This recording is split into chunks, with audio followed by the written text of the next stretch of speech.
네, 뉴 정치본색 시작하겠습니다. 저는 최경영 기자고요. 저와 함께할 촌철살인의 논객들 소개합니다.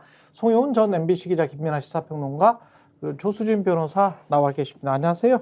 안녕하세요. 예, 검찰 중간 간부 인사 뭐 특이한 거는 김건희 수사 라인을 그대로 유임했다는 건데 뭐 이거는 김건희 수사를 그런데 뭐 그동안 제대로 한 것도 아닌데 다만 앞으로 좀 할 수도 있다라는 뉘앙스가 나오고 난 다음에 그 다음에 이제 중간 간부 인사들을 유임했다. 어떤 의미가 있을까요?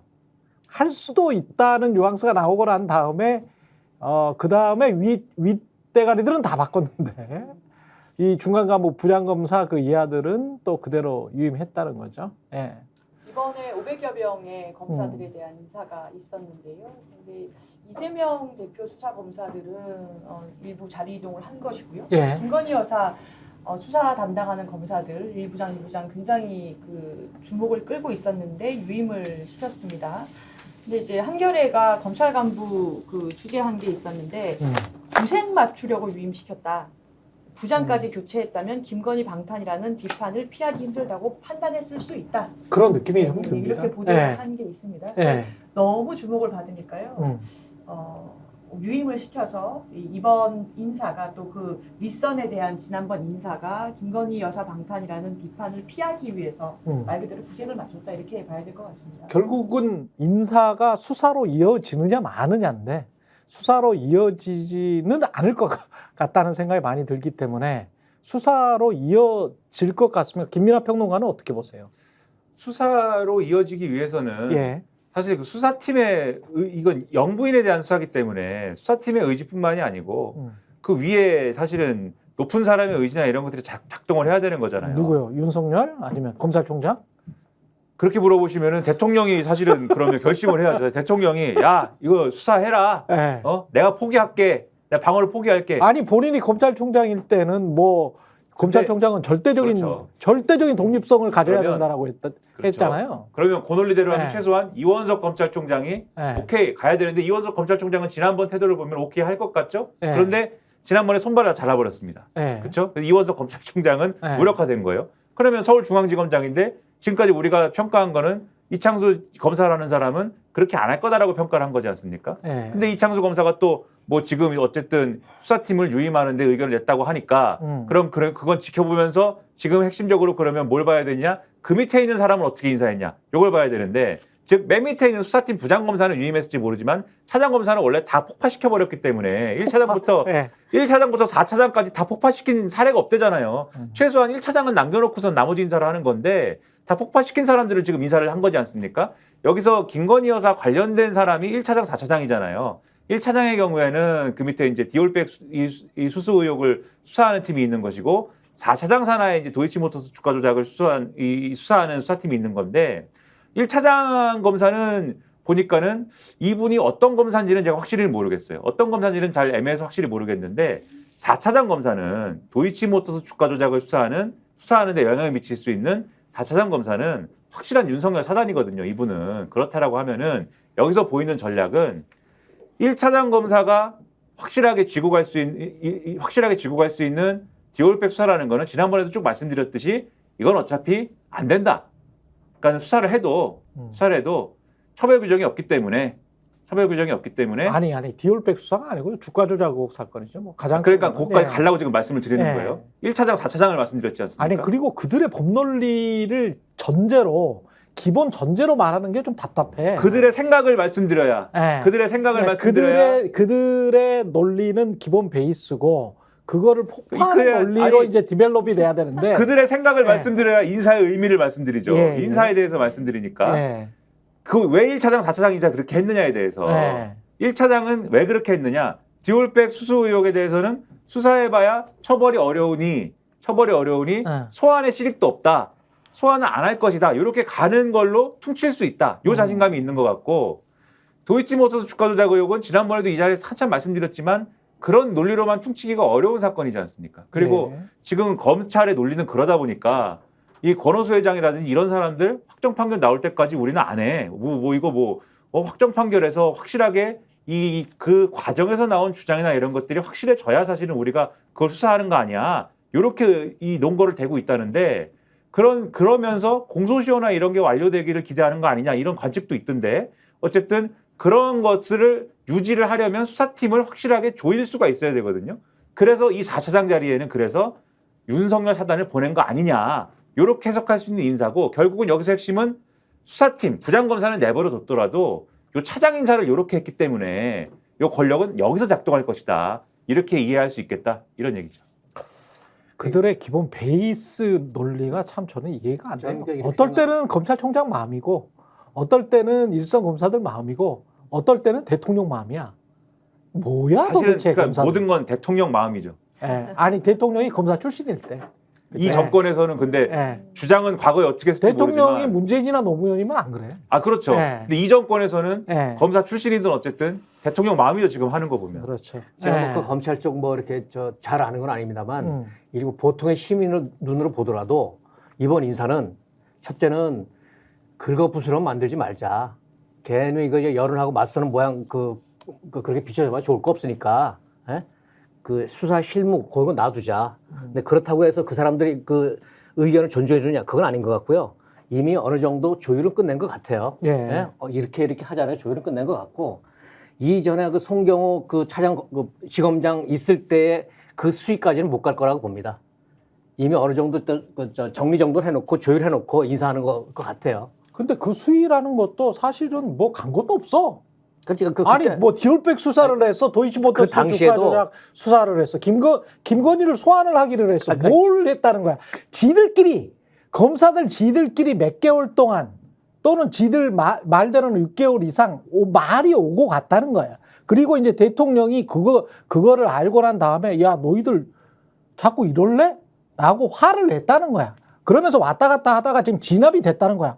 뭘 했는데? 아니 그러니까 그 당시의 충돌이 뭘 했는데 도대체? 송경호 예. 지검장이 그 수사를 제대로 해서 예. 진실이 무엇인지를 진상 규명하자가 아니라 예. 국민들을 설득하려면 이 정도 모양은 갖춰야 됩니다. 라고 지들끼리 이야기했다는 거야. 네. 요거를 지들끼리 이야기했다는 거지 소환하는 실제로. 모습은 그래도 보여줘야지. 아니 그러니까 이것도 황당한 게 말이죠. 지들끼리 이야기했다는 거고 지들끼리 말한 것이 신문에 나고 우리들한테 알려지고 그리고 사실 신문에 나기 전에 우리들도 알았죠. 여의도에서 이렇게 평론하고 뭐 이렇게 하는 사람들 다 알았지. 그리고 뭐 친구들을 통해서도 다 알았지. 뭐 그런데 그게 무슨 의미가 있어 대한민국 사회에. 아니 검사들이 서초동에서 술 처마시면서 지들끼리 이야기한 게 무슨 의미가 있냐고. 그게 마치 말이죠. 어디 저 학예에 나가가지고 예? 무사들 있잖아요. 야 나 칼 잘 써. 초등학교 학예에 나와서 막 칼부림을 해. 예? 그러다가 쓱 들어가. 그러면서 가만히 앉아서 받아주는 밥 먹어. 그거하고 똑같지 이자들이 하는 행태를 보면 그러니까 저는 좀 도대체 뭘 했다는 거야 검사들이. 요전의 갈등이 예.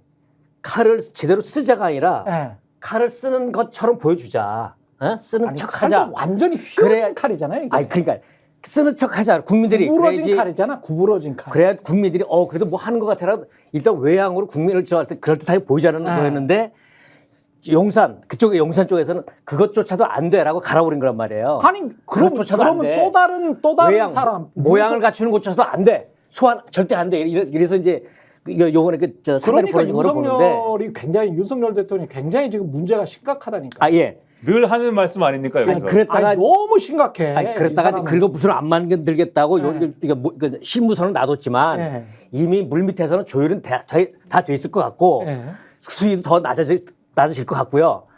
그러면은 문제가 이제 해결됐다고 착각하는 것 같은데 아무리 뭐 법을 잘 알고 아는 머리 좋은 사람들이 모양은 그렇게 갖춰놓더라도 아니 법을 좀 아니, 저는 그 얘기 전제도 들어보세요. 그게 뭐냐면 그 전제도 말이 안 된다고 보는 법 위에 법이 있어요. 법 위에 법이 뭐냐면 무슨 법을 잘 알아? 법 위에 법이 아니 무슨 법을 잘하냐고요? 국민 정서법이라고 있습니다. 법은 조수진 네. 변호사님이 잘 국민 아시죠. 정서법. 무슨 법을 잘 알아? 법 나는 전문가. 윤석열이나 한동훈이나 검사들이 무슨 법을 안다고 막 까부는데 이게 무슨 법을 아는 거야? 우리보다는 아니 잠깐만요. 어떤 법적인 논리에 관해서 이렇게 가면 이쪽으로 말할 수도 있고 저렇게 가면 이쪽으로도 말할 수 있고요. 라는 그런 법논리 개발에는 능할지 모르지만 국민들이 시간이 지나면서 이미 파악을 했잖아. 야, 어떨 때는 직권남용인데 네가 할 때는 직권남용 아니네? 야, 김혜경이 한 10만 원 먹으면은 뭐, 야, 없는 선거법까지 그냥 끌어가지고 어떻게 해보는데 300만 원짜리 디올백 하면 이거는 뭐 청탁금지에도 없으니까 그냥 안 된다는 거야? 뭐 짜맞추려고 어떻게 노력이나 해봤어? 일반 국민들은 그렇게 생각하는 법 상식이거든요. 법 상식. 근데 우리가 너무나 그들이 맞춰놓은 규정, 그들이 맞춰놓은 기준, 그들이 펼치는 논리, 요 안에서만, 이 그물에서만, 그리고 그 풀장이라고 할까요? 그 수영장에서만 노는 것 같다는 생각이 드는 거죠. 네, 그러니까 윤석열과 그 집단들이 나타나고 난 다음에 어떻게 이게 법이 이렇게 왜곡되고 휘어졌어? 국민의 이게 원래 이게 법상식이나 법이에요? 국민 정서는 맞지가 않죠. 이게 법이면 상식적이지가 않지. 아무리 생각해도. 원래 수사팀이 교체가 될 정도의 네. 상황이려고 하면 예를 들어서 그 피의사실 공표죄가 생각날 정도의 수사 상황이 실시간으로 계속 보도가 되고 그래서 윗선하고 충돌이 있고 그랬어야 되겠죠. 예를 들어서 이게 김건희 여사 도이치모터스 주가 조작 의혹 사건이 아니라 김혜경 여사 주가 조작 의혹 사건이라고 가정을 해봅시다. 그랬으면 지금쯤 주식을 언제 샀던 그 돈은 누구의 계좌에서 나온 자금이다 발표가 됐을 것이고 그리고 그 주식을 살 때 제공했던 계좌가 많잖아요. 굉장히 많은데 그 계좌 하나하나 무슨 은행 무슨 지점에서 언제 가가지고 개설을 했다더라. 아니 이미 다 나왔어. 그거를 법원에서. 그 내용들이. 전부 다 아마 피의사실 공표가 그것도 근데 왜 계속 뉴스타파에서만 보도를 됐을 해? 거예요. 피의사실 공표가 아니고 법원에서 나왔잖아요.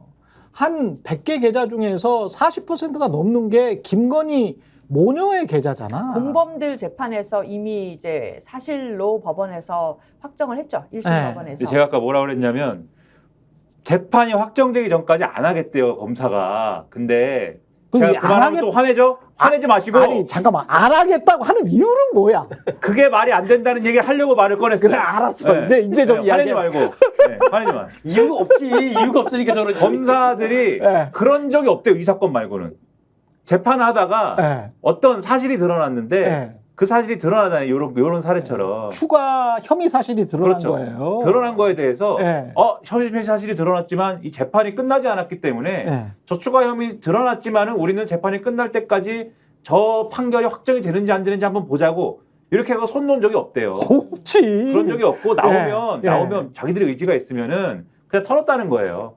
그 이 사건에 대해서만 그런 식으로 접근하느냐. 그리고 아까 이제 뭐 검사들의 논리를 말씀드린 것도 그 논리가 맞기 때문에 여러분 이 논리를 이해하십시오 이렇게 말씀드린 게 아니라 예. 그게 웃기다고들 얘기한다는 겁니다. 뭐냐면은 그동안 검사들이 김건희 여사를 소환하고 싶다 이렇게 얘기를 한 게 그게 정말 대단하다 이렇게 말씀드리는 게 아니라 엊그제 재밌는 칼럼을 봤는데 그 설명을 뭐 여기서도 해드리고 했는데 불기소장을 써야 된다는 거예요. 그 칼럼을 보니까 불기소장을 써야 되는데 불기소장을 쓰려면 거기에 사인을 해야 되겠지. 불기소장을 쓰려면 김건희 그러니까 피의자를 불러가지고 얘기를 네. 들어보니 예. 이러저러한 말씀을 하더라. 요 말씀에 따르면 우리가 불기소할 수밖에 없네요. 이렇게 결론을 맺어야 되기 때문에 부를 수밖에 없다. 불기소를 하기 위해서라도. 그러니까 불러야 되겠는데요. 이렇게 얘기를 하고 싶은데 그거를 용납을 못한다. 윤석열 대통령이. 그러니까는 우리가 하고 싶은 얘기는 불기소하는 게 웃기다. 첫째. 그런데 불기소하는 것도 불기소장을 써야 돼서 부르겠다라고 하는 검사도 웃긴데 그것조차 못하겠다고 하는 윤석열 대통령 웃긴 상황에서 그럼 어떻게 하겠다는 거냐. 부르지 못하게 하면 결국은 재판 때문에 추가로 드러난 사실도 다루지 못하겠다고 하고 불기소장도 못 쓰겠다고 하면은 나중에 질질 끌다가 시효가 만료되고 나면 그러면 불기소 사유가 뭡니까? 시효가 만료됐어요. 우리가 뭐 들어볼 필요도 없고 이거 사실관계 따질 필요도 없고 범죄인지 아닌지 판단할 필요 없이 시효가 만료돼서 이거는 끝났습니다. 이렇게 쓰면 끝나는 거다. 그걸 노리는 거 아니냐. 그런 얘기들이 나오고 이런 얘기를 하는 이유는 그런 걸 여러분이 이해하셔야 됩니다가 아니라 웃긴다. 네. 제가 비유하자면 이런 것 같아요. 검사들은 웃긴다. 예, 검사들이 공무원이지 않습니까? 법무부 소속의 공무원들인데 공무원들이 국민 세금 받아서 일을 하면서 눈에 가령 이제 행정부의 또 다른 공무원들, 국토부의 공무원들이 댐을 짓는데 옆에 수풀이 좀 우거지고 작은 웅덩이가 있어. 예? 거기 그리고 대통령 영부인이라고 생각합시다. 어떤 장애물을 예, 수풀이 우거지고 작은 웅덩이가 있으니까 거기는 빼고 댐 공사를 하려고 열심히 노력을 해봤는데 댐 공사가 안 되는 거야. 그러니까 댐 공사를 멈추겠다라고 하는 거예요, 지금. 이게 말이 됩니까? 아니, 돈은 돈대로 받으면서 이자들이 지금 세금을 안 받고 무슨 흥신소 일을 해요? 검사들이 지금 흥신소 무슨 뭐 대원들이야? 지금 세금 받고 있는 공무원들 아니에요? 검사들이 하늘 위에 무슨 천지에 뭐 따로 있어? 애들 그냥 공무원들이야. 그냥 공무원들이라고. 예? 제가 KBS 기자 생활하면서도 그 수신료 받는 것 때문에 거의 공무원이라고 생각하면서 일을 해왔거든요. 근데 그 세금을 받는 공무원들이 이렇게 행동을 하고도 우리가 이 정도 행동하는 거가 아주 당연하다는 듯이 그 국민들을 진짜 우습게 알고 있어요. 그리고 그게 뭐 지들끼리 속닥속닥해서 예? 술 처먹으면서 속닥속닥 하면서 야 불러서 말이야 한번 그 쇼하고 그리고 적당히 기소 유예를 하든지 그리고 사인은 누가 해야 되냐 이거 기소장 불기소장을 써도 사인은 해야 되잖아요. 그게 문제인 거죠. 부실하게 하면 기록에 남으니까. 기록에 남고 사인이. 그리고 그게 나중에 검사 탄핵으로까지 이어질 수가 있기 때문에 그 검사는 어떻게 보호를 해줘야 되냐. 그러려면 어느 정도로 이 법적으로 빠져나가야 될까? 그 국리만 했었던 인간들이 그 국리만 했었는지 더 갔었는지는 모르겠습니다만 제가 확정적으로 말하지는 못하지만 지난 2년 동안을 생각을 해보면 매우 비상식적이잖아요. 그런 궁시렁궁시렁만 했던 인간들이 인사 끝나고 나서 무슨 뭐 그걸 또 평가를 하는 또 언론도 나는 웃긴 것 같아. 아니 어차피 똑같은 지금 정보를 받고 있잖아요. 그리고 비슷한 사람들을 만나고 있잖아. 그러면 이 판단이 지금 언론에서 나오는 이런 이야기들이 이게 나는 객관적인가도 아니 이걸 똑같은 짓을 문재인이나 노무현이 했다고 생각을 해봐요. 가만뒀겠어? 이게 가만뒀겠어요? 이자들을? 아마 대통령 잡아먹었을 겁니다. 이 정도로 2년을 끌었으면 대통령 잡아먹었을 거라고. 근데 최상병 특검법도 또 이러잖아. 그러니까 이 자는 대통령을 포함한 이자들은 가만 두고 볼 수는 없는 것 같아요. 예. 이제까지 이게 전혀 상식적이지는 않아. 예. 이 특검법도 모든 게 거의 저는 99% 드러났다고 보는데요. 거의 사건은 예. 네. 윤곽은 드러난 것 같아. 예. 거의 뭐 윤곽은 거의 드러난 것 같아. 그러니까 나머지 딱 하나 궁금증은 왜? 그렇죠. 왜 그깟 투스타 뭐 행정부 고문으로 치면 차관이나 차관보 정도 됩니까? 차관이나 차관보가 직접 본인이 인명사건 사고가 일어났는데 본인을 구명하기 위해서 대통령에게 직접 로비를 할 수가 있습니까? 어떤 행정부 공무원이 그렇게 할 수 있습니까? 이 사람도 지금 국민의 녹을 받아먹고 사는 그냥 군인인데 투스타가 차관보 정도 될 거예요. 이게 말이 됩니까? 그렇게 할 수가 없거든요. 그러면 어떤 힘이 작동을 한 거냐? 임성근 혼자 로비를 한 거냐? 아니면 임성근이 어떤 아는 사람이 대통령이나 대통령의 누군가와 밀접해서 로비를 한 거냐? 이 질문을 해야 돼요. 그렇죠. 상식적으로 상식적으로 이 질문 안 할 수가 없어요. 해병대 1사단장이 네. 해병대 1사단장이라는 사람이 뭐 제가 네. 뭐 해병대는 가본 적이 없습니다만 공익근무원이어가지고 민원의 최전선에서 제가 이제 네. 민원의 상륙 작전을 했지만 예. 네, 구청에서 상륙 작전을 했지만 해병대 1사단장이라는 직책을 가진 사람이 대통령을 직접적으로 대통령을 대상으로 로비를 하고 이럴 수 없다고 봐요. 그럴 수 없죠. 그건 아니야. 상상할 수가 없는 일이고 상상할 수가 없는 일이고 대통령이 평소에 대통령에게 가는 대통령까지 연결되는 어떠한 루트가 있다라는 것을 이 사람이 뭔가를 알고 있거나 그렇죠. 누구로부터 소개를 받지 않았으면은 그리고 그것이 실제로 작동했다 이렇게 보지 않으면 이 상황을 이해하기가 매우 어렵고 오늘도 아까 앞에서 말씀을 좀 드렸습니다마는 이제 보도가 됐기 때문에 말씀드리는 거지만 대통령실은 계속 이 사건 초기부터 주목을 했단 말이에요. 이 사안이 어떻게 처리되느냐에 대해서. 그리고 7월 31일 지난해 7월 31일에 경로한 걸 보면은 그 주목의 목적은 임성근 1사단장 어떻게 되느냐였던 거고 그리고 그날 경로의 어떤 트리거도 제가 볼 때 오늘 동아일보 보도를 보면은 동아일보 보도를 통해서 유출을 하면은 이 뭐 그 이제 수사 결과 보고도 보고지만 그걸 통해서 그 결과 임성근 1사단장은 어떻게 되는 거냐 인사가 되는 거구나 후임이 정해지는 거구나 후임이지고 후임 후보군이 두 사람에게 올라갔다는 거잖아요. 그거 아까 제가 스콕스에서 한 거를 들었는데 그 두 분이 잘 모르시는 게 있어요. 7월 28일 날에 보고를 하잖아요.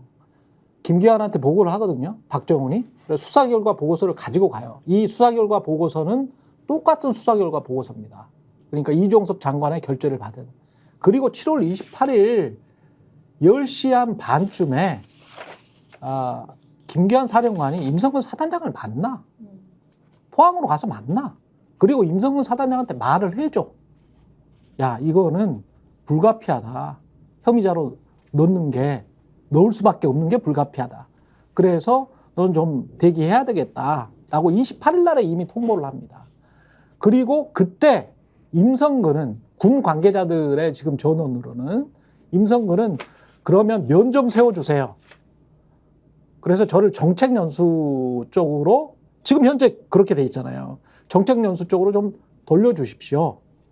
라고 하니까 그러니까 공보실장이 정훈 실장이 언론에 뭐라고 하냐면 1사단장이 책임을 지는 모습을 보였다라고 하면서 미담처럼 보도가 나옵니다. 그게 28일, 29일이에요. 그래서 사람들이 지금 헷갈리는 거야. 28일 날 이미 상황에 관해서 1사단장은 들었습니다. 임성근은 들었고 그리고 그때부터 대비를 하기 시작하는데 31일 이전에 뭔가 큰 어떤 로비가 들어갔기 때문에 31일 11시 54분에 경로 전화가 02800으로 온 것이다. 이렇게 추정할 수밖에 없는 거죠. 그 말씀이 뭐냐면 그 맥락을 모르고 드리는 말씀이 아니고 예. 로비라는 게 아까 직전에 말씀드렸잖아요. 예. 대통령에게 직접 하지 않는 거예요. 1사단장이. 그렇지. 그렇죠. 예. 그럼 대통령 입장에서는 그날 7월 31일 날 인사안이 지금 동아일보 보도에 의하면 예. 후보군이 정해졌었다는 거잖아요. 후임 인사가. 2명이 정해졌었어요. 그렇죠. 그중에서 거의 1명이 거의 픽스된 그렇죠. 것이었고. 예. 그리고 이 인사안은 대통령이 결정해야 되잖아요. 예. 제가 볼 때는 이건 저의 추정인데 7월 31일에 대통령이 결정해야 되는 상황이었을 거예요. 근데 그게 대통령의 기대와 안 맞았겠죠. 제가 드리는 말씀은. 그거는 그게 아니고 국방부 장관이 결정하면 그 투스타 정도는 그 정도로 끝나는 거고 국방부 장관은 이미 그렇게 생각을 하고 있었고 그런데 이제 다른 것들과 겹치기 시작한 거는 그러니까 임성근이 왜 어떻게 29, 30, 28, 29, 30 그리고 31일 직전까지겠죠. 어떻게 도대체 무슨 힘을 썼길래 본인을 31일도 휴가 처리를 시키고 8월 1일도 휴가 처리를 시키거든요. 그거는 이게 대기 발령이라는 그 일종의 빨간 줄 같은 거거든요. 군대 내에서는 이 빨간 줄이 남으면 2스타에서 3스타로 진급할 수가 없는 상황인데 그거를 어떻게든 휴가 처리로 바꾸는 그 모습에서 임성근은 아직 기회가 있다라는 어떤 뭔가를 발견을 한 거죠. 그리고 그거를 군에서 국방부에서 그걸 계속 케어를 해줍니다. 그러니까 그걸 다시 한번 말씀드리는데 제가 드리는 말씀을 다시 한번 들어보세요. 그 7월 31일 오전까지 오늘 동아일보 보도가 맞다면 7월 31일 오전까지 임성근 사단장은 사퇴 메시지를 뭐라고 쓸지를 쓰고 있었다는 거예요. 나는 사퇴한다. 라는 게 기정사실이었다라는 거고 그렇죠. 후임 인사는 정해진 상태였다는 거예요. 예. 그런데 지금 말씀대로 예. 그 사실이 대통령에게 전해졌기 때문인지는 여기 이제 상상이니까 예. 모르지만 그렇죠. 예. 예. 어떤 계기로 그냥 요까지는 임성근 사단장도 자기는 사퇴하는 상태인 걸로 아는 거죠. 그러면 요까지는. 근데 이게 아까도 전에 말씀드렸듯이 대통령을 상대로 직접 로비를 하는 게 아니지 않습니까? 그렇죠. 어떤 사람을 통해서 했으면은 어. 임성근 사단장 입장에서는 자기는 로비를 했다면 그렇죠. 여기서 확정적으로 얘기할 수 없으니까 네. 했다고 가정하면 어디까지 어떻게 어느 시점에 통했는지는 모르는 거지 않습니까? 이 시점까지는. 그렇죠. 그런데 윤석열 대통령 입장에서도 사실은 어떤 상황인지 어떻게 이 로비가 어떻게 통하고 있는지는 모를 수도 있는 건데 이 시점에서는 딱 잘라고 단면을 잘랐을 때는 7월 31일 그 회의에서 자기가 기대한 대로 안 되고 있다라는 거를 알았던 거예요. 그게 해병대 수사단의 수사 결과 때문인지 뭐든지 간에. 그래서 그것 때문에 격노한 것이고 그러면 제가 여기서 드리고 싶은 말씀은 마찬가지 말씀인데 윤석열 대통령의 애초에 그 기대 생각 임성근이 사단장이라는 사람은 아마도 그게 만약에 해병대 수사단 결과 보고서라면 결과 보고서에 혐의자로 들어가 있지 않거나 또는 인사가 되지 않거나 일 것이야 라는 생각은 어디서 왔겠느냐. 어디서 누가 그렇죠. 주입했는가. 그 말씀을 드리고 싶은 거예요. 누가 했겠느냐 그렇다면. 이제 그 이야기를 할 수밖에 없고 그게 이제 해병대 전우회 측이나 박정훈 대령 측에서 계속 나오고 있더라고요.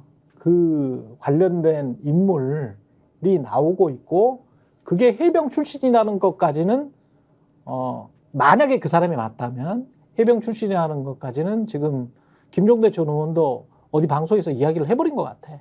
해병대 출신의 공무원입니까? 해병대 출신의 금융인입니다. 금융인. 예. 굉장히 특정이 됐고 사실은 이름만 말 안 한다. 그러니까 이제 알고 있군요. 의심쩍어하는 그 사람이 대통령실의 누군가와 친하고 또 임성근과 친하다. 요렇게 지금 의심을 하고 있는 거죠. 대통령실에 누군가와 친분이 있고 임성근 사단장하고도 친분이 있어서 마침 그런 인물이 임성근 주변에 있더라. 근데 이 사람이 또 해병이더라. 그리고 그 사람이 더 이상 말할 수가 없습니다. 하여간 공교롭게도 이렇게 한 사람으로 지금 특정이 되고 있는 거죠. 대통령실에 누군가 외에 또 그 사람이 친분이 있는 사람이 있나요? 있나 보죠? 대통령실이 아니고요. 대통령 주변. 예. 대통령 대통령 주변. 요렇게 말씀드릴 수가 있겠네요. 예. 저는 이렇게 이해합니다. 예. 단순하게 이렇게 생각하는데 문제가 이렇게 커진 데는 두 가지 폭발이 있었는데 1차 경로, 2차 경로가 있는데 그렇죠. 1차 경로는 임성근 사단장 구하기 어떤 로비가 여기서 촉발된 게 1차 경로고 2차 경로는 뭐냐면 내가 이렇게 하라고 시켰는데 박정훈 그놈은 왜 말 안 들어? 뭐 2차 했다고? 그럼 뭔데 말 안 들어? 당장 해임시키고 보직해임하고 항명 상수계자를 입건해 라고 한 게 그게 2차 경로가 2차 폭발이 아닌가 싶어요. 그래갖고 그걸 대통령 장관한테 그런 식으로 얘기를 했는데 전화 끊고 나니까 성이 덜 풀려서 다시 전화해서 그러니까 내 말은 이렇게 해서 잘 설명을 해준 거고 그래도 전화 끊고 나서 또 성질이 화가 안 풀려갖고 지금 당장 하라고 하고 전화한 게 아닌가. 그게 세 번의 통화가 아닌가 싶어요. 이게 지금 그러니까 경로가 대폭발한 거예요. 대통령이나 대통령급이 개입하지 않았으면 이렇게 될 수가 없을 것 같은 게 또 다른 이제 증거들이 이런 거죠. 김계한과 박진희 사이의 텔레그램 그리고 그 텔레그램에서 김계한이 박진희 군사보좌관 국방부 장관의 군사보좌관에게 위험하다는 말을 합니다. 이렇게 진행되면 위험하다. 그리고 직권남용이라는 단어가 나와요. 그래서 위험하다는 것은 결국 직권남용이라는 겁니다. 그래서 직권남용의 가능성에 관해서 만약에 이첩 보류 그리고 그 이후의 상황에 관해서 굉장히 우려를 하고 있고 박진희 군사보좌관은 이때 이미 유재훈 법무관리관이 박정훈 대령과 통화를 하고 난 다음이거든요. 그래서 박정훈 대령은 유재훈 법무관리관이 개입하는 것처럼 부정적으로 보고 있더군요. 이렇게 이야기를 하고 있습니다. 그러니까 국방부의 최고위 수뇌부 국방부 장관 포함해서 다 직권남용의 가능성에 관해서 굉장히 우려하고 있는 상황이고 김기한은 계속 우려를 했었고요. 그리고 이첩을 하는 날 있잖아요. 이첩하는 날이 8월 2일이죠. 8월 2일 10시에 이제 보고를 하잖아요. 박정훈 대령이. 박정훈 대령이 보고를 하는데 만약에 김기한 사령관이, 이거는 박정훈 측의 주장이죠. 김기한 사령관이 이렇게 물어봤다고 합니다. 만약에 내가 지금 중단시키면 어떻게 되지? 라고 물어봤다고 하는 거예요. 내가 지금 이첩하는 걸 중단시키면 어떻게 되지? 라고 하니까 직권남용이 될 것 같습니다. 그렇게 안 하셨으면 좋겠습니다. 그래, 알았다. 이걸로 이제 대화가 끝났다는 거예요. 그러니까 김규환은 3스타, 이 중장은 끊임없이 직권남용을 걱정을 하고 있었던 겁니다. 이첩하는 그 당일까지. 그런데도 불구하고 갑자기 이 상황이 돌변한 게 12시 4분에 그 군사보좌관으로도 또 텔레그램이 오잖아요. 김기한한테. 이첩 진짜로 했어? 야, 장관이 통화하재. 그리고 난 다음에 장관 통화하고 그 다음에 대통령이 장관이랑 통화를 하잖아요. 그러면 이 정도의, 우리가 탐사보도 기자를 하면서 이 정도의 점선이 나왔으면 온몸에서 전율이 일어나거든요. 온몸에서 전율이 일어나요. 왜냐면 뒤에 결과가 대통령실과 국방부 장관이나 김기한은 우려했던 거, 그리고 대통령실은 가뱅하려 했던 그 결과 그대로 나와버렸거든. 그러면 이 온몸에서 전율이라는 거는, 야, 이거 거의 점선이 아니고 실선이네? 이건 완전히 정황증거네? 이렇게 생각할 수밖에 없는 거죠. 그러니까 오늘 보도된 것들 네. 종합을 해보면은 지금 김기한 사령관에 대해서 말씀하셨잖아요. 네. 김기한 사령관이라는 사람은 이 모든 이런 행위들 중에 사실은 주인공이 아니에요. 그렇죠. 어떤 의미냐면 자기는 새병대 사령관인데 어떤 상황에서는 이게 어떤 맥락의 상황인지를 이해를 못하고 있다가 이해를 잘 못하고 왜 그러시죠? 뭐 해병대가 할 일 한 거 아닌가요? 이게 왜 이러지? 이러고 있다 어리버리 있다가 네. 자꾸 장관이 뭐라고 하고 장관 보좌관이 뭐라고 하고 이게 대답을 뭐라고 하고 이 정당한 것 같은데요. 뭐 이렇게도 하고 이렇게 하다가 대통령실에서 직접 답답하니까 마지막에 대통령실이 그렇죠. 얘기를 해준 것 같아요. 대통령이 경로하신 사안입니다. 그 얘기가 왜 나왔을까를 지금 생각해 보면 말이 안 통해서 그런 거예요. 쉽게 얘기해서 제가 볼 때는 대통령실에서 마지막에 7월 31일 날 말이 안 통하니까 이 임기훈 국방비서관이라는 사람이 아마 얘기하지 않았을까라고 추정을 하는데 전화 통화 기록이 있으니까 그렇죠. 대통령이 경로하신 거예요. 그 정도의 사안입니다. 라고 얘기를 하니까 해병대 사령관 입장에서 이거는 내가 그냥 무슨 순리를 설명하고 이게 저희가 이럴 수 있는 사안이 아닙니다. 이렇게 설명해서 될 일이 아니구나. 그래서 알겠습니다 하고 박정훈 대령 불러서 야, 이거는 VIP가 경로한 사안이래. 이거는 그렇죠. 우리가 이렇게 뻗대면 안 되는 것 같아. 그렇죠. 이렇게 얘기했는데 박정훈 대령은 그거 받아들일 수 없는 거고. 그렇죠. 이런 구도가 한 3차례에 걸쳐서 반복된 것 같아요. 국면마다. 3, 4일이 반복됐어요. 그래서 7월 31일부터 8월 2일까지 쭉 가는 거예요. 그러면서 이게 지금 12시 7분에 시작되잖아요. 12시 7분, 12시 47분 이렇게 가잖아요. 그리고 12시 한 55분쯤에 김기한이 박정훈에게 이야기를 합니다. 보직 해임이다. 보직 해임됐고 앞으로 힘들 거다. 이게 상관이 자기 부하한테 하는 마지막, 그래 저는 이제 애정이라고 봐요. 예? 좋게 표현하면. 근데 김규환은 어떤 의미에서는 위에다가는 부하들의 생각 또는 판단을 전달을 하고 위에다가는 국방부 장관 이상급들에게는 또 위의 생각을 부하들에게 전달하면서 왔다 갔다 진동주처럼 그렇죠. 왔다 갔다 했던 인물이에요. 그러니까 군인으로서 어떤 법과 원칙, 수사단장이 했고 수사단이 여기까지 초동수사했고 그 다음에 넘겼으면 끝이지. 뭘 난리야. 내가 지켜줄게. 내가 대한민국 중장이야. 3스타야. 그랬는데 대통령이 경로하셨습니다.라고 하니까 그러시구나. 아니. 그렇게 말을 했다면 얼마나 멋있었을까. 그러려고 했는데 네. 조금 그러려고 했는데 대통령이 경로하셨습니다. 한 방에 네. 그냥 그랬구나 이렇게 근데 여기서 임성근 사단장의 휴가 문제가 굉장히 사실 중요해요. 중요합니다. 그렇죠. 그러니까 네. 물타기를 뭐라고 하고 있습니까? 직급과 관계없이 사고와 관계없는 부하들은 좀 빼줘야 되는 거 아니냐라는 것이 경로의 원인이다 이렇게 또 물타기를 하고 있지 않습니까? 근데 JTBC 보도도 그렇고 휴가를 그러면은 사건 이첩만 챙기면 되잖아요. 그렇지. 사건을 뭐 이첩했느냐, 결과가 왜 그렇게 하급자까지 처벌하느냐 그렇지. 이렇게 하면 되는데, 근데 그 이종섭 장관이 임 사단장을 꼭 휴가 처리를 해야 된다라는 거를 직접 지시를 하고 그렇죠. 휴가 처리 됐어? 케어를 계속 전화를 하죠. 하고 예. 그다음 텔레그램으로도 또 챙겨요.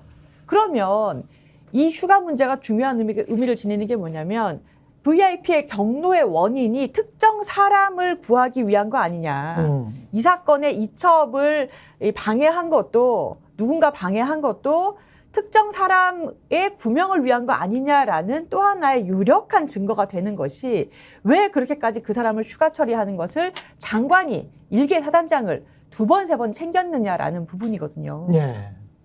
왕세자도 아닌데. 그렇죠. 예? 예. 무슨 뭐 라이언 일병도 아니고. 이 앞으로가 문제인데 이게 아무리 봐도 저는 염려가 되는 게 시간 끌기가 성공할 것 같다라는 그런 생각이 많이 드는 게, 그래서 이제 저는 경고 차원에서 계속 말씀드리는 겁니다. 어제도 보십시오. 어제도 제가 한 9시 한 20분쯤에 사람들이 보통 잠자기 전에 가장 인터넷을 많이 보는 시간이잖아요. 그때 캡처를 해서 KBS의 주요 뉴스와 MBC 주요 뉴스 인터넷에 제 핸드폰에 뜬 거를 그대로 한번 그 제 SNS 상에 보여드렸었는데 KBS는 없더만요. 최혜병과 관련된 단독이고 남의 거를 뭐 베낀 기사하고 뭐 지금 MBC, 한국일보, 한겨레, 경향신문 열심히 최소한 일지라도 만들 수 있잖아요. 최소한 일지라도 만들 수 있고. 이거 뭐 한겨레 경향 네. 뭐 열심히 하고 있습니다. 그렇죠. 그러니까 다 열심히 하고 있는데 뭐 조중동은 비껴가려고 노력을 하고 있고 그냥 사설에서만 좀 쓰고 있고, 그런데 KBS는 아예 주요 뉴스에 없어. MBC는 한 서너 개가 있고, 그러니까 KBS는 네. 무조건 북한만 좋아해요. 요새 보면은 북한이 뭐만 하면 북한 뉴스 하더라고요. 그렇게 좋아해요. 북한이 미사일을 쏜다든지 네. 미사일 쏜 건 실패했다든지 김정은이 뭘 했다든지 제가 뭘 중요하게 보도하나를 보거든요. 북한이 제일 중요합니다. 제가 요즘에 쭉 보니까 우리가 KBS에서 물러난 다음에 뭘 하나 계속 보는데 KBS에 그게 중요합니다. 특히 이명박 정부 때도 북한, 박근혜 정부 때도 북한, 그리고 그 다음에 이제 자연 뉴스 있잖아요. 예, 뭐 멧돼지, 자연뉴스. 멧돼지가 뭐 도심에 출마를 했다, 뭐 이런 아. 거 있지 않습니까? 예, 사냥이 나타났다, 뭐 이런 거가 이제 9시 뉴스로 많이 나가게. 외신인가요? KBS는? 아니, 그건 외신도 아니에요. 외신도 외신 보면 깊이 있는 뉴스 안 외신 하고요. 보면 국내 네. 정치 안 나오고 여론에 왜. 관심을 돌릴 때는 동물 뉴스가 많이 나와요. 예, 동물 뉴스 굉장히 많이 나옵니다. 예, 저는 이번에 안타깝네요. 최수근 그 해병 사건을 보면서 예, 자꾸 그 눈에 띄는 사람이 박정훈 대령이에요. 예. 네, 그 박정훈 대령 참 멋있는 군인 같아요. 군인당 군인이고 진짜 군인 같은데, 만약에 박정훈 대령 있잖아요. 그때가 야 위에서 좀 안 좋아하는데 위에서 뭐라고 하는데 야 위에서 화가 대놓으셨다는데 야 이렇게 하자라고 예 알겠습니다 했다면 미리 이렇게 안 됐을 거예요. 네? 박정훈 대령은 그렇게 자 이거 그거 옳지 않습니다. 그렇게 하면 위법입니다. 저는 그렇게 못합니다. 그렇게 해서 뭐 이렇게 커진 거 아니에요? 그 대통령이 3번씩을 전화했다는 건 이런 데서 시작된 것 같고, 응? 이런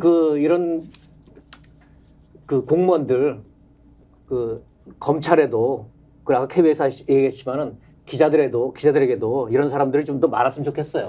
MBC도 저는 좀 침타 장악이 될까봐 그게 지금 좀 걱정이긴 한데. MBC 안에는 박정훈 같은 사람 여러 있습니다. 요 안에 꼭 이제 언론이 또 물어봐야 될 게 요게 있는 것 같아요. 7월 28일에 수사 결과를 종결을 했잖아요. 7월 19일에 최상병이 숨지고 20일부터 시작해서 8일 동안 수사를 합니다. 그래서 28일에 종결을 하고 보고를 해요. 김기한 사령관에게. 그런데 김기한 사령에게 오전에 보고하고 난 다음에 김기한 사령관은 임성근 사단장을 만나러 포항으로 가고, 그리고 박정훈 대령은 어디를 갔냐면요. 전북 남원을 갑니다. 전북 남원에 최병의 유족이 있어요. 유족이 있는데 유족에게 수사 결과 보고를 제일 먼저 말해줍니다. 그 아들이는 엄마한테. 그렇죠. 그러니까 사령관에게 보고를 하고 그 결재 받은 다음에 그게 군대예요. 예, 사실상 그래야지 결재를 애국심이 받은 나오는 다음에 겁니다. 그렇다면 언론은 또는 군사법원은 특히 저는 언론이 좀 주목해줬으면 좋은 게 7월 28일 날에 박정훈 대령이 정말 아무런 정치적 외압도 없이 순수하게 수사 결과를 이야기를 해줬잖아. 그렇잖아요. 그게 수사 결과 보고서잖아요. 그러면 최이백 유족은 그걸 들었잖아. 그리고 이게 그 왜곡되는 것에 관해서 이미 유족에게 설명했습니다. 언론 브리핑 해야 됩니다. 안 됩니다. 라고 막았거든요. 7월 30일 이후부터. 그렇다면 28일 날 최이백 유족, 어머니, 아버지 무엇을 어떻게 설명을 들었는지에 관해서 이제 유족들에게 좀 질문을 했으면 좋을 것 같아요. 이제 언론이 좀 질문을 해야 된다. 거기에서부터 시작을 하면 오히려 사건이 훨씬 더 명확해진다. 박정훈 대령이 거짓말한 적이 있는가? 오히려 지금 억울한 사람은 최혜병, 박정훈 대령 이런 사람들이거든요. 그러면 산자의 억울함도 풀어줘야 된다고 저는 보거든요. 그러면 최혜병의 유족들에게는 왜 저 같으면 제가 만약에 보도본부장이나 보도국장이라면 만나봐. 만나보고 설득해. 그리고 얼굴 나오기가 싫다면 뭐 어떻게 해서든지 하여간 사실 확인을 해봐. 어떤 이야기를 듣지? 육성 나오기가 싫다면 육성으로 안 담아도 돼. 단지 사실 확인은 해. 무슨 이야기를 박정훈 대령으로부터 들었는지, 그 수사 결과 보고는 수사 결과 보고서와 똑같았는지, 그리고 나중에 국방부에서 조사본부에서 한 게 있잖아요. 그건 또 어떻게 왜곡됐는지. 그것만 이렇게 보면 얼마나 이 사건이 왜곡이 돼 있는지 유족의 관점에서도 볼 수 있다고 생각을 하거든요. 그게 이제 최혜병의 또 억울함을 풀 수 있는 길이라고 생각을 하고. 근데 완전히 지금 뭐랄까요? 무슨 그 국민의힘과 대통령실이 정치적인 노름을 하면서 언론도 그냥 정치적으로 그냥 너무 이 사건을 바라보고 있는 것 같은데, 진실을 규명을 하려면 최혜병 유족도 만나야 된다. 그래. 그날 이게 제 의견에서 부결되던 날 국회 방청석에 늙은 해병들이 있었잖아요. 그렇죠. 젊은 해병만 아니라 늙은 해병들도 있었잖아요. 그 늙은 해병들이 울었습니다. 너희는 보수가 아니야 하면서 울었다고요. 유족들의 경우에는 그러니까 늘 이게 문제인데 사실 악순환이라는 게 있는 것 같아요. 이런 사건들이 이렇게 좀 정치적인 어떤 장에 들어와 버린 거잖아요. 이게 그렇죠. 누구의 의도라기보다는 이 정권과 여당이 진상규명에 관심이 없고 오히려 이거를 자기 방어하는데 급급하고, 무슨 여당이 100 몇 명짜리, 아까 조금 얘기해 드렸지만 100 몇 명짜리 무슨 변호인단이 돼가지고 예. 각자 언론에 나와서, 변호사도 계신데 또 변호인이라고 좀 그래서 네, 그렇지만 예. 다 무슨 뭐 변호사들처럼 그 뭐 법적 방어에 급급하고, 그래서 특검을 하자고 하는 것도 사실 어떤 정치적 주장의 무슨 뭐 충돌처럼 비춰지게 되고, 그런 것들이 국회에서 표대결로 막 결국은 가게 되고 하는 과정이라는 게, 자식을 잃은 유족의 시선과 이 어떤 생각에서는 그러한 상황 자체가 상처거든요, 사실.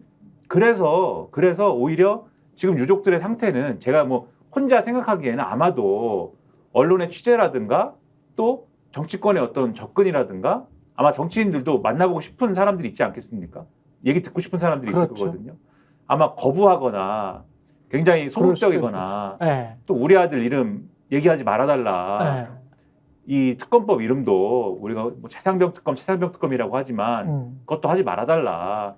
이렇게 얘기한다고 하는 얘기가 있는데 그런 상태이신 것 같아요. 또 그런 상태에 있다 보니까 지금 말씀하신 대로 유족들의 어떤 목소리로부터 진실을 듣거나 이런 것들이 조금 어려워지고, 그게 어렵다 보니까 더 정치적 국면처럼 그렇죠. 비춰지고 약순환이 좀 있거든요. 그게 좀 안타깝습니다. 그래서 이걸 끊으려면은 네. 정치도 그렇고 언론도 그렇고 전향적인 어떤 노력을 하면서, 이건 진상규명을 위해서 반드시 필요하고 책임자를 책임자에게 책임을 분명히 지우기 위해서 필요한 거라는 거를 설득할 수 있는 방식으로 그분들을 꼭 만나갖고 설득할 필요가 있는 게 아니지 않습니까? 그런 걸 보여주고 증명하기 위한 액션을 하는 게 필요한 거잖아요. 그렇죠. 그런 것이 필요한데 그런 게 좀 여러모로 아쉽고 또 여러모로 가슴이 아픈 것 같아요. 오늘 그저 어디 저 기사 이거 같은데 최수근 해병거 직속 대대장이 지금 정신병원에 입원했대요. 그 이게 계속 경찰 수사를 받고 있는데 이 사람은 이제 기소가 된 사람이죠. 포병 7대대장. 아직은 저기 포병. 아니지 수사 중이죠. 지금. 수사 중이에요? 수사 중인데 부대와도 거의 고립되고 예? 어떻게 보면 따돌림 당하고 따돌림 일부러 따돌리는 건 아닐 거예요. 아마 이 사람 미안하다 그리고 그래, 본인이 책임지겠다고 한 사람이지. 맞아요. 예. 어? 내 책임이다 그랬던 사람이고 현장에서 후방을 했다니까 안타까워하고 막 그러던 사람이에요. 이 사람은 정신과 치료 받다가 저 정신병원에 입원했다 그러더라고 의사권에서. 요게 아까 얘기한 올고든 군인이라는 박정훈 대령도 어디가 지금 거의 유배돼 있는 상태로 있다고요. 그렇다면 자, 자기 책임 회피하게 급급했던 그 사단장은 뭐 그렇게 대단한 사람인데 대통령부터 나서하고 지켜주려고 온 나라가 떠들썩하고 말이죠. 정말 그 현장에서 부하를 지키려고 했던 사람들, 자기 임무를 제대로 하려고 했던 그 박정훈 대령 같은 사람들은 거의 따돌림 당하고 유배 당하고 배척 당하고 무슨 나라가 이렇습니까 이게? 이런 군대에서 어떻게 전쟁이 나면 자기 부하들한테 팔로우 미 나를 따라가고 나갈 수 있습니까? 네?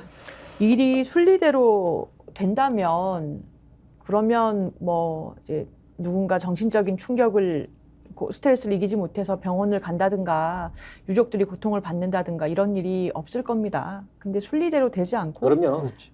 비상식적으로 진행이 예. 되니까 괴로움을 이기지 못하는 사람들이 나오는 것이고 유족분들이 제가 기억하기로는 이 사건 초기에는 이제 언론에 공개적으로 나오시진 않았지만 메시지도 좀 전달을 하시고 해병대로서 아들이 명예롭게 이제 순직을 뭐 이게 정확한 워딩은 아닙니다만은 이렇게 좀 명예롭게 처리됐으면 좋겠다라는 좋은 말씀도 해주시고 했던 걸로 제가 기억을 하고 있어요. 그래서 아마 본인들도 굉장히 고통 속에 좀 결과를 계속 지켜보고 있으시지 않을까 싶습니다.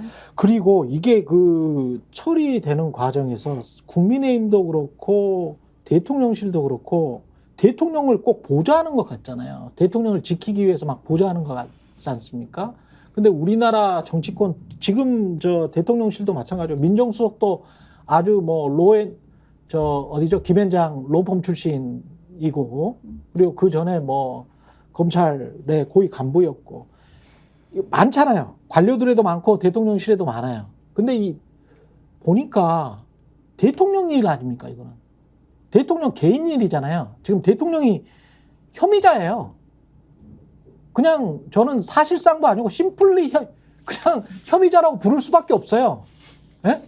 왜 전화했고 그렇죠. 그 내용이 오늘 뭐야? 신문들 사설들 쭉 보면 아까 좀 네. 말씀드렸는데 윤석열 대통령에 대한 조사가 불가피하다. 그렇죠. 이렇게 표현한 신문들이 상당히 있습니다. 그럼 혐의자잖아요. 그렇죠. 근데 혐의인데 법적인 조력을 지금 옆에 사람 본인도 변호사긴 하지만 윤석열 본인도 변호사긴 하지만 법적인 조력을 옆에서 특히 민정수석실이나 이런 데서 받는다면 미국의 사례는 닉슨이랄지 누굽니까 저 클린턴 루인스키 사건이랄지 다 할 때 본인 돈으로 했지요. 본인 돈으로 했더만 법률 비용. 예. 이것도 우리 세금 내면서 대통령이 지금 뭐 어지간한 법안들 다 거부하고 있잖아요. 그러면서 일도 안 하고 본인 사법 리스크만 챙기려고 하는 것 같은데, 예? 모양새는 본인과 본인의 배우자 김건희의 사법 리스크만 챙기려고 하는 것 같은데, 우리가 우리 세금 내주면서 이 사람의 사법 리스크를 계속 보호하는 그 세금으로 민정수석이나 이런 사람들이 조언을 해도 이게 말이 되는 거? 이게 말이 돼요? 저는 이게 말이 안 되는 것 같거든. 단 10분이라도 민정수석이 만약에 조언을 해준다면 그건 사적인 조언 아니에요? 사유화죠. 네. 그렇죠. 사유화. 권력의 사유화죠. 그러니까 민정수석도 그렇고 이제 와서 생각을 해보면 이렇게 주변을 뭐 검사로 채우거나 한 것도 여러 가지로 이제 본인이 좀 한 일이 있기 때문에 자기 방어였나 이런 생각이 들 정도인데 지금 언론에서 오늘도 많이 나온 것들이 이게 제2의 태블릿 PC다 전화 내역이 대통령이 이제 전면에 드러났지 않습니까? 그렇죠. 근데 지금 최 기자님 얘기하신 것처럼 거기다가 이렇게까지 휴가를 챙기고 임성근을 챙기고 중간에 다른 인물까지 있다. 이 사람이 누구냐? 그럼 대통령 주변에 있는 누구한테 얘기를 한 것이냐까지 2단계, 3단계가 더 있다면 그렇죠. 이건 정말 일반적인 지금까지의 국면과 다른 국면이 또 전개가 될 것이다. 이렇게 네. 여러 가지로 예상이 됩니다. 그리고 22대 국회에서 민주당의 입장은 7월에 최상병 특검법을 다시 처리를 하겠다. 조속히 1호 법안으로 해서 처리하겠다. 그리고 이때 그 특별검사 추천권을 비교섭 단체한테까지 주는 방향으로 법안을 수정을 하겠다라고 내놨거든요. 비교섭 단체까지라고 한다면 지금 가장 큰 그 12석을 가지고 있는 조국혁신당한테도 추천권을 주겠다라는 게 되겠죠. 예. 그런 내용으로 해서 좀 더 많은 동력을, 국민적 동력을, 이 지지자들의 동력을 끌어모아서 7월에 바로 최상병 특검법을 다시 국회에서 의결하겠다고 합니다. 이게 예. 특검법 이전에 예. 우리나라가 그 정상적인 국가라면, 정상적인 민주국가라면 이쯤 되면 대통령이 기자들 앞에 나서서 설명을 해야 됩니다. 그렇죠. 예. 설명할 의무가 있는 겁니다. 근데 공수처나 답답한 게 대통령 휴대폰 압수수색 할 수 있는 권한이 있죠. 있죠. 수사는 할 수 있는 거잖아요. 수사는 할 수 있죠. 그죠. 그 체리 따봉폰 예. 체리 따봉폰을 압수수색은 할 수 있는 거 아닙니까? 할 수 있죠. 그럼 보통 이런 사건 같은 경우에 이 정도 정황 증거가 나왔다. 그러면 휴대폰 내놔. 그리고 본인은 이제 업무폰도 있고 비화폰도 있고 다 있잖아요. 그러면 본인의 업무, 대통령의 업무에도 지장이 없을 거 아니야. 아니, 나는 업무를 지장을 떠나서 예.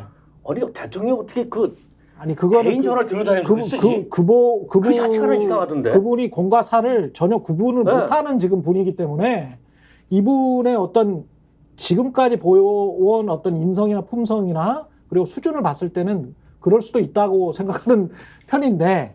아니 잠깐만요. 제가 예전에 예. 사장 비서실에 일한 적이 있었거든요. 예. 사장 비서실에 일하면서 예. 사장 전화를 뺏었어요. 아, 쓰지 못하게 썼어요. 예, 개인 폰을. 네. 그럼 뭔 전화만 오는데 그건 아니더라고. 그 그렇지. 옛날에 예. 오바마가 예. 또 미국 얘기입니다. 예. 미국 얘기 좋은 얘기지 않습니까? 꼭 오바마가 좋은 얘기긴 하네. 네, 그럼 거기 그런가요? 트럼프도 있잖아요. 그래서 그렇구나. 오바마가 네, 오바마가 블랙베리 폰을 굉장히 좋아했어요. 예. 맞아요. 키보드 달린 폰이라고. 그렇지. 그게 스마트폰 초창기에 예. 그게 너무 좋다고 갖고 다녔는데 예. 그때는 근데 백악관에 그 지금 얘기하는 비화폰이라든가 이런 보안 조치가 들어가 있는 폰을 사용해야 되는데 그 폰들은 스마트폰이 아닌 겁니다. 블랙베리 폰이 아닌 거예요. 키보드가 안 붙어 있는 거예요. 근데 오바마는 이걸 너무 쓰고 싶었습니다. 그래서 요 블랙베리 폰하고 같은 모양과 같은 기종인 것의 보안 폰을 만들어서 쓰게 했어요. 그러니까 오바마가 개인적으로 쓰는 블랙베리 폰은 그 상징이었거든요. 기억하실 텐데 오바마는 블랙베리를 쓴다. 이게 상징 같은 거였어요. 그러니까 이걸 포기시키지는 못했는데 이걸 보안 폰으로 만들어 갖고 쓰게 했단 말이죠. 그러니까 그게 맞잖아요. 근데 윤석열 대통령 그게 아니라 개인 폰을 쓰고 있다라고 하는데 제가 볼 때 그래서 압수수색을 만약에 한다고 했을 때는 제가 볼 때는 압수수색 못 합니다. 아니 압수수색 안 하더라도 왜냐면- 잘 떳떳하면 봉인해서 왜냐하면 예. 예. 평소에 제가 볼 때는 이 개인 폰으로 업무를 했을 거예요. 그래서 쓴 것 같아. 그러면 이거는 이 중에 사적인 통화를 하고 뭐 이러는 것 같아. 외교나 안보에 대한 중요 사항도 이 개인 폰에 있기 때문에 영장이 아니, 근데- 발부가 안 될 거다. 아니 영장을 원래 발부할 때는 스페시픽하게 아주 구체적으로 할 수 있는 거 아니에요? 그렇죠. 그 사람만? 원칙적으로는 그러니까 그 핸드폰을 압수수색을 하면 가져다가 네. 일단 다 그 있는 파일을 다 뺀 다음에 컴퓨터에서 이 관련된 단어 참관을 시켜서 거기서 관련된 그 이종섭 통화 관련되거나 네, 이 그거만, 사건과 네. 관련된 것만 뽑아내죠. 그렇죠. 그렇죠. 그래서 일반적으로는 어떠한 핸드폰이라도 네. 누가 쓰던 거라도 원칙상은 압수수색이 가능합니다. 근데 만약에 이 판사가 정무적 판단을 할 경우에 이건 너무나 아예 그런 목록조차도 보면 안 되는 것이 네. 있을 수 있다. 그리고 그게 그 과정에서 그 컴퓨터 작업하는 사람 그리고 그걸 옮긴 경찰 등등이 다 볼 거 아닙니까? 그렇죠. 근데 목록만 있겠지만 그걸 고려해서 영장이 불어날 수는 있겠죠. 그리고 나오더라도 아니 그러면 가령- 검찰의 관행대로 디넷했다 너. 가령 대통령실 예를 들면 압색하러 간다라고 했을 때 예. 예를 들면 그게 핸드폰이 아니라 물품의 경우에는 밖에서 또 줄 때까지 기다리잖아요. 그렇죠. 그리고 안 주면 많은 거잖아요. 그게 또 이상하게. 그렇죠. 이전에 했던 거 청와대 네. 압수수색할 때 기억을 해보면 그런 걸로 볼 때는 제가 볼 때는 윤석열 대통령이 이 개인폰 쓸 때 네. 오히려 제가 볼 때는 이거는 저 뇌피셜입니다. 오히려 업무폰이나 비화폰은 도청이 안 되는 폰일 뿐이지 뭐 비화폰은 비화폰인 거 아닙니까 어쨌든. 그렇죠. 어떤 형태인지 제가 모르겠지만 그렇죠. 이런 업무폰이나 이런 걸 쓰게 되면 어쨌든 오히려 이게 위험할 수 있다. 개인 폰으로 해야 안전할 수 있다. 이렇게 생각한 거 아닐까. 그러면 제가 이상하게 생각하는 게 윤석열 대통령이 개인 폰을 너무 자유롭게 마구 쓰고 있다는 느낌을 받은 적이 많거든요. 왜냐하면 그렇죠. 기사 같은 걸 보면은 주변의 법조인들한테 전화해가지고 뭐라고 했다는 게 많아요. 네. 저녁에 그리고 술? 그렇죠. 한 잔? 그리고 의심되는 보도들이 예를 들면은 용산 대통령실의 핵심 고위 관계자가 말했다라는 그런 보도들이 있는데 이거 과연 핵심 고위 관계자 맞나? 예를 들면은 고위 관계자 또는 핵심 관계자 이렇게 할 때는 대략 그게 예를 들면 대변인이다, 수석이다 이런 급이 있잖아요. 근데 핵심 고위 관계자 막 이렇게 됐는데 이거 대통령이 얘기한 거 아니야? 막 그런 의심이 들었던 때가 있었거든요, 과거에. 그래서 제가 약간 이걸 예리하네. 패러디를 해가지고 이제 막 성대모사 하면서 막 거기 TV 조선이죠? 막 이렇게 해가지고 막 하기도 했는데 저는 윤석열이 아니고 이 윤석열 정권의 핵심 고위 관계자인데요. 이렇게 해가지고 따라하기도 하고 왜 그랬는데 비슷하죠? 아니 기자들 사이에 저 이야기가 실제로 대통령 출입 기자들 사이에 조금 돌긴 돌았어요. 그러니까 국장급에게는 TV조선 지금 마침 이제 TV조선 이야기를 했는데 어떤 TV의 국장급에게는 대통령이 직접 전화를 걸었었다. 그래서 그 사안에 대해서 어떻게 설명을 했다라는 이야기를 제가 볼 그런 땐 루머가 그래서- 퍼졌었습니다. 그래서 예. 오히려 자신이 있으니까 그랬다. 예. 이건 못 털어간다라는 자신이 있으니까 그랬다는 의심이 상당히 있어요. 역으로 네. 그럴 수도 있네요. 이 이게 사람이 예. 대통령한테 전화 받고 감동했다 뭐 이렇게 그런 기사를 본 것 같은데 아니 딱 보니까 그 아니, 대통령이더라 뭐. 그거는 뭐 아니 그거보다 대통령 예전에 기자실에- 힐러리 클린턴이 국무장관 시절에 예. 개인 이메일 썼다라고 그렇죠. 문제된 적 있었잖아요. 그렇죠. 이메일 서버를 그게 자기 문제가 집에 된 게 뒀다고 해서. 뭐냐면 예. 공사 구별을 못하는 사람이 무슨 대통령 자질하는 문제됐었잖아요. 음. 이게 괴행자의 그거라니까. 괴행자의 문제인 어? 게 일단 대통령 그 위치 추적은 다 막았는지 모르겠는데 그 개인 핸드폰을 쓰면 SK텔레콤이든 KT든 그 통신사가 대통령의 실시간 위치를 알게 되지 않습니까? 이게 굉장한 문제인 것이고 예. 그리고 대통령이 제가 알기로는 스케줄이 15분 단위, 뭐 10분 단위 이런 식으로 끊어질 정도로 예. 굉장한 양의 정보를 그거를 보고받고 결정하는 옛날이고 걸로 지금은 루즈할 거예요. 알아요. 그런데 대통령이 왜 그런 기사에 대한 해명 따위를 그런 하급자가 처리해서 보고하면 되는 일을 예. 그 분초를 다투는 시간에 네. 대통령이 그런 일을 하느냐는 말입니다. 개인 폰으로. 술 먹자는 이야기 아니었을까? 그러니까 결국 이야기 쭉 하다가 그게 문제라는 야 겁니다. 술이나 먹자 뭐 이런 이야기 대통령이 아니었을까요? 정말 예. 해야 되는 일을 해야 될 네. 거 아닙니까? 이분 제가 이게 지금 대통령을 뭐 능멸하거나 모욕 주려고 하는 의도는 아니고요. 실제로 근거가 있는 게 대통령 당선되고 나서 이분이 지금 이 정확한 사실관계가 파악되지 않은 그 청담동 말고요. 정확한 사실관계가 파악된 반값으로 할인됐다는 청담동에 식사 자리가 있어요. 식사 자리. 대통령이 얼굴이 불쾌해져 가지고 뭐 2차 가는데 그 종업원까지 사진 찍은 거. 그렇죠. 사진이 다 찍혔던 거. 그때도 있잖아요. 그 6명이 참석인가 했었거든요. 근데 6명이 공무원들이 아니야. 그 중에 사인이 섞여 있어. 그러면 누가 이 술값이나 밥값을 내는지도 지금 불분명하고, 예? 그리고 누가 술값이나 밥값을 냈다고 하더라도 양쪽에서 다 내도 이거는 좀 이상해. 예? 대통령이 대통령 공무집행부로 만약에 냈다고 해도 이상하고, 그리고 사인이 만약에 민간인이 접대를 이뤘다 그러면 완전히 이상하고. 근데 대통령이 공과사를 구별을 못하면서 청담동 같은 자리에 가서 식사를 하고 얼굴이 불쾌해지고 사진 찍히고 종업원이 증언하고 그건 다 사실이거든요. 제가 말씀드리는 건 1차 술자리 말씀드리는 겁니다. 청담동과 관련해서 그런 정도의 인식을 가지고 있는 사람이란 말이죠. 공과 사가 전혀 구분이 안 돼요.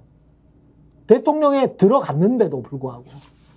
근데 이런 사람이 개인 폰으로 이런저런 이야기를 했다. 그거는 이제 물론 김민하 평론가 이야기대로 검찰을 뭐 믿으니까 내 폰은 털지 못하겠지. 그런 어떤 그렇죠. 믿음에 역으로 불과한 얘기하면- 것일 수도 있습니다만. 역으로 얘기하면 털릴 거에 대해서는 자신 있지만 네. 나머지 도청이 될 수 있다든지 위치 추적이 될 수 있다든지에 대해서는 신경 안 쓰시는 분이다. 네. 그건 뭐 어쩔 건데 해봐. 뭐 맘대로 해. 그렇지. 상관없어. 도청. 그게 오히려 도청을 하든 뭐 위치 추적을 하든 그걸 어차피 검사들이 결국 그렇지. 검찰이 마지막 그 정보는 검찰 수사로 들어가는 용도인데 다 내 후배들이 내 뭐 할 건데. 후배들이잖아. 그렇기도 하거니와 그런 근데 또 거네요. 도청이나 위치 네. 추적에 가장 사실은 그걸 하기 어렵게 하는 용도는 사실 국가의 안보와 관련된 거잖아요. 맞아요. 네. 맞아요. 외국의 스파이라든가 또는 그렇죠. 외국의 정보기관이라든가 미국이 얼마나 열심히 우리가 열심히 얘기한 거 다 듣고 갔습니까? 근데 네. 신경 안 쓰잖아요, 이 정권은. 그렇죠. 뭐 미국은 동맹국이니까 그럴 수도 있지 뭐 이런 태도지 않습니까? 그렇죠. 그런 태도니까 사실은 그런 거 신경 안 쓰는 것 같아요, 제가 볼 땐. 그게 아니고 그런 거 신경 안 쓰고 털릴 때 제가 뭐 꼭 기정사실화 하는 것 같아서 좀 그렇지만 털릴 때 날 털지 못하기 때문에 상관없다 개인 폰도 뭐 이런 태도인 것 아니면 설명이 어려운 거 아니냐. 지금 말씀하신 것처럼 또 두려운 거는 우리 국민들은 이런 모든 정보에서 배제돼 있지만 미국이나 우리 주변국들은 용산이 얼마나 허술합니까? 허술하게 지어지고 허술하게 관리가 돼서 그 다음에 도청 이야기까지 쭉 나왔었잖아요. 그리고 그런 의심을 굉장히 많이 하고 있고. 근데 우리 주변국들이나 우리 주변의 강대국들은 이 모든 사실을 이미 알고 있을지도 모른다. 그러면 그거 가지고 또 지렛대 삼아서 어떤 외교적인 불이익을 우리가 우리도 모르는 외교적 불이익을 감수해야 될지도 모른다. 그런 생각이 들면 정말 아득해져요. 대통령은 그 자체로 국격이고 국익인데 예. 이게 나랍니까 지금 이게? 이게 정말 나랍니까 이게? 그러면 정말 깝깝해져. 그 전화 쓰는 거 이것조차도 그 사리 분배를 못 하는데 예. 이게 나랍니까? 70년대 박정희 대통령도 도청을 했습니다. 미국은. 예, 그랬던 나라기 때문에 용산으로 그렇게 허술하게 이전을 했는데 도청을 안 하고 있으리라? 독일 메르켈 총리도 도청했던 나라예요. 예. 예. 답답합니다. 예. 여기까지 하겠습니다. 스픽스 구독자가 꼭 90만이 되는데요. 지금 시청해주고 계신 구독자 여러분들 덕입니다. 100만까지 열심히 달려보겠습니다. 혹시라도 구독하지 않으신 분들은 구독으로 최근의 정치본색 스픽스 동시에 응원해 주시기 바랍니다. 여기까지 송영훈 기자, 김민하 평론가, 조수진 변호사 세 분과 함께했습니다. 고맙습니다. 뉴정치본색 내일 다시 돌아오겠습니다. 저희가 얘기할 때 오셔가지고 라이브로 관전하시기 바랍니다. 반드시 주변 사람들 데리고 오시기 바랍니다. 구독, 좋아요, 알림 설정 해주시기 바랍니다. 좀 살려주십시오, 저 좀.